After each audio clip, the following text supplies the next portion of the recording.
Hey, another episode of How to Adult.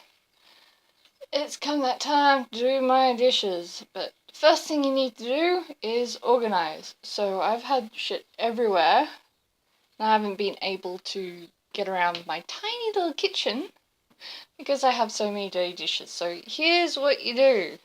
You sort everything out into all the different components, and then you start washing your dishes. So I got my heavy duty stuff to be washed last. And I got all my cutlery in its own separate little section. Glassware, and then I got all my plates piled up. And then I got a few more pots and mixing bowls, and then I got one really manky pot that's soaking. So tomorrow when that's finished soaking, that's going to get a proper wash out. And that's going to be the first on my list, because then it just cleans up my whole sink to be able to get in there. So after that's done, you get in there and you actually wash your sink. Because, you can't clean in a dirty environment. You just make things more dirty. And if there's bacteria and other nasties there, they're just going to transfer over. So once that's done, I'm then going to go on to my glassware. So that's one lot of water gone. So when I do this, I may as well do my heavy duty stuff at the same time. So that's one lot of washing water used. Pull plug, put plug back in. And if you notice any of the grit left over from your cooking pot from when you've washed it, wash your sink out again. Then you put your plug in. And then you fill it up with hot water. And then you go on to your glassware. Because whatever dirt is in there is going to really show up on your glasses. So anything clear, glassware, that sort of stuff, that goes next. The next thing I like to do is to get stuck into my plates. And as you can see, they're all piled up nice and neat. So what you then do is you get a small stack of what fits. 3 is a nice amount. And you put them in the sink and wash them. And once you're done with all your plates, you'll notice your sink's all manky again. So you'll have to pull the plug again and fill it up again. And then you get onto your cutlery. And of course, any knives you take out and you sit them to the side and you wash everything else first. Because safety. You don't want to be putting your hands in a sink full of these guys. You're going to cut yourself up. And even when I was working in the deli and the girls were shoving knives in a full foot of water that was as dirty as a mud puddle, I'm amazed I haven't cut myself and always grabbed the handle. So that's a real issue. If you don't want to slice your hand open on a knife, especially this kind of knife, nice and big, sit them aside and wash them separately. So that's how you go about it. Now, as you might notice, with my mugs, I got all that coffee and milk sitting in there. So I'd actually boil the kettle and pour a bit of hot water in here. And just to lift up that dirt. And that's just a quick way of soaking it, and it'll just come up straight away. And that you can tip into your empty sink before you refill it. Now with your plates, when they're stacked up like this, because we all stack our plates, because the plate underneath it is dirty too, you got that rim, this rim, that is sitting directly on that dirty plate. And if you've got anything piled up that's gone on the base and around the outer side, it's going to transfer onto your clean plate. So wash this side, then this side. You following? You gotta wash the butt of your plates, alright? Otherwise, you're going to make your clean plates dirty with the underside of the plate that was previously sitting on it. And with your cups, you got to wash the inside, which is kind of obvious because that's where all the drink was sitting.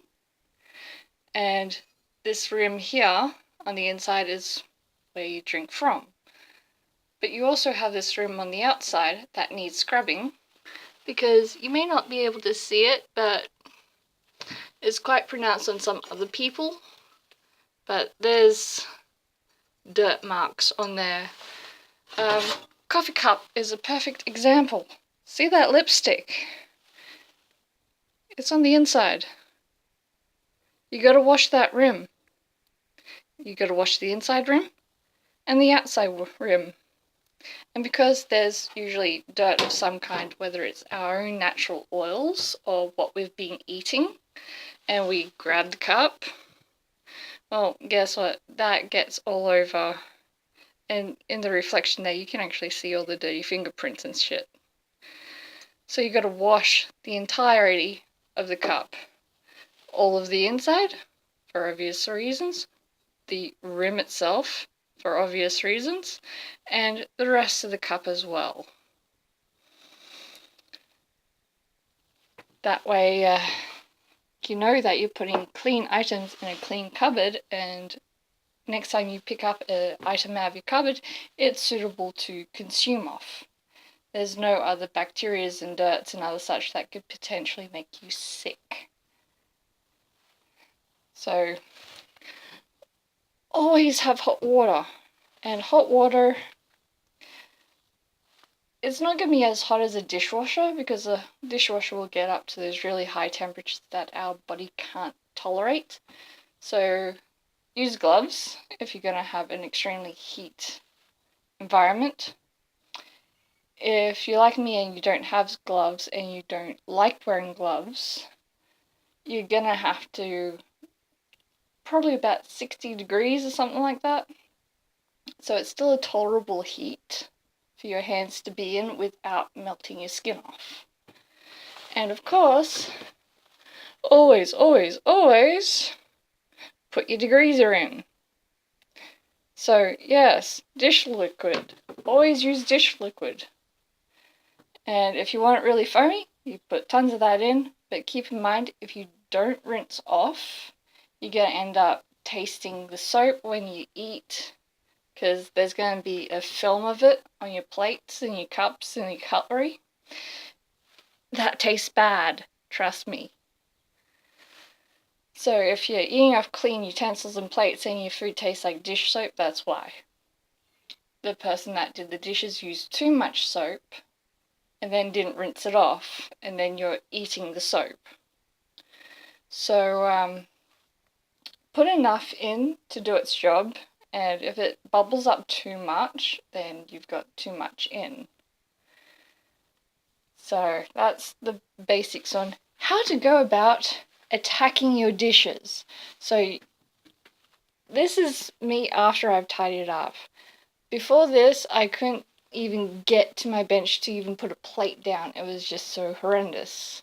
I couldn't even reach my stovetop. So I went through, collected all the plates and cutlery and cups and stuff, and I put them all in order, piling them up, getting them out of the way. What will stack stacks. If it doesn't stack, then c'est la vie.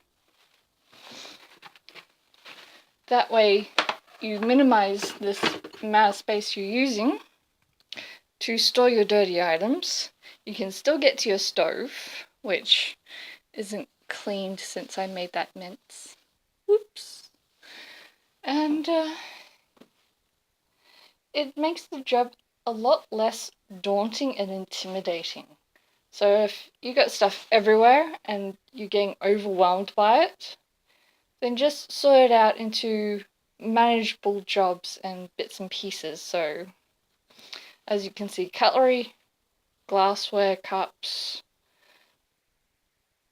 plates, some pots that'll stack up there. it makes it look like a much smaller job than it initially did, and it becomes less overwhelming and more manageable. So, how do you eat an elephant? You break it up into little chunks, and you go through it piece by piece.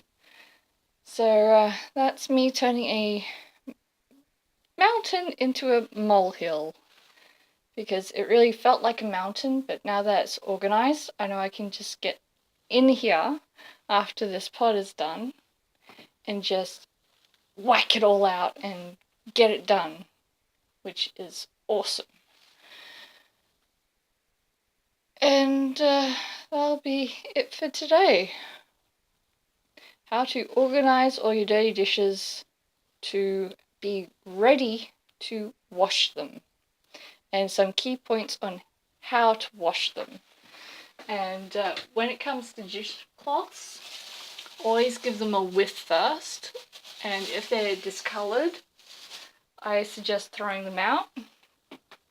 If they smell bad, I suggest throwing them out, because that bad smell is often really nasty bacteria and germs and shit that you don't want.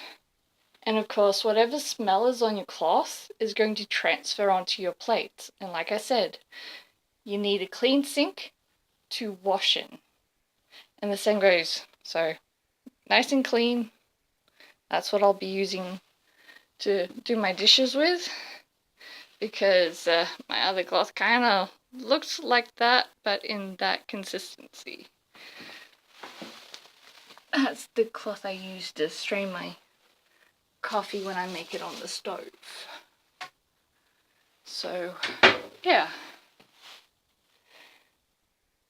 Preparation to make a big task a much more smaller and achievable task, and preparation to make everything nice and clean and shiny and to Mum's standard. This is the big thing that you really have to figure out, is how to make your own life live up to your parents' expectation to a point, because if they're anything like my parents, they've taught you how to adult. And if they've taught you how to adult, you don't need this video. But even those that have been taught a lot about how to adult, there are some things that get missed. You may have been brought up with a dishwasher and end up in a situation where you're living out of house and you don't have access to one. This is how you go about it manually. And yeah. When it comes to your stove, it's pretty much the same as your sink. You get your cloth and water and you scrub it down best you can. And if you can't get it off, then there's your good old squidgy with a scar on it that's not going to scratch the enamel. And if that still doesn't work, heat up your stove and pour water on these bits. Let it cool down a bit, and while it's cooling, you then wipe it down